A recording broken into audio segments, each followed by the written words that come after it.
حاجه زي سيمرش. تمام، عندي هنا في سيمرش الاون بيج تشيكر. تمام، هو بيكون مطلع لي مثلا هنا اهو توب بيجز تو اوبتمايز البيجز اللي انا المفروض اشتغل عليها. تمام، وبيقول لي ايه الحاجات اللي انا محتاجه اعمل الكونتنت، سواء الاستراتيجي سواء كيوردز فيديوز ايا كان ايه انا محتاجه اشتغل عليه بيقوله لي هنا. وهي سكريننج فروم، هي تول فري بتشيل معاك ويب سايت لحد 500 بيج، هي شغاله معاك. تمام، بتقدر تعمل بيها اناليسيس كامله للويب سايت بتاعك. دي كده التولز دي انتوا بتعملوا لها داونلود عاملين كده، حاطين اللينك والستارت، اديله بس ايه 3 4 ثواني كده يشتغل. هو دلوقتي بيكراول. اول حاجه التول بتديك كل الانترنال لينكس اللي موجوده. تمام، وبتديك كمان الاكسترنال لينكس الويب سايت بتاعك مربوط عليها. ادي كل اليو ار الز اللي عندك على الويب سايت.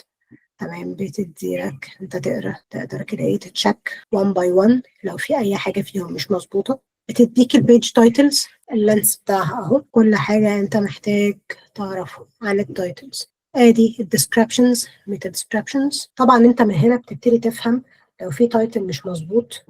زي مثلا كده عندي التايتل مش مظبوط هنا، يعني عندي 19 ده كده تايتل مش مظبوط. عندي 151 ده تايتل مش مظبوط، 167 ده تايتل مش مظبوط. كل دي حاجات عندي معديه ال 150 كاركتر. مش هتلاقيه بيطلع لك كيوردز. تمام، يعني قلما لما ده بيحصل، صعب يطلع لك كيوردز. تمام، ان كل عندك او كل البيجز تقريبا فيها 1H1، وان ده مهم بالنسبه لنا. بس عندي اهم بيج وهي الهوم بيج ما فيهاش H1، واحنا عندنا زي ما قلنا ان كل ويب بيج لازم يكون فيها 1H1. تمام، لازم يبقى موجود. ما فيش حاجه مثلا إيه اسمها ايه طب يبقى ينفع يبقى زيرو، لا هو ما ينفعش يبقى زيرو، هو لازم يبقى موجود ولازم يبقى واحد.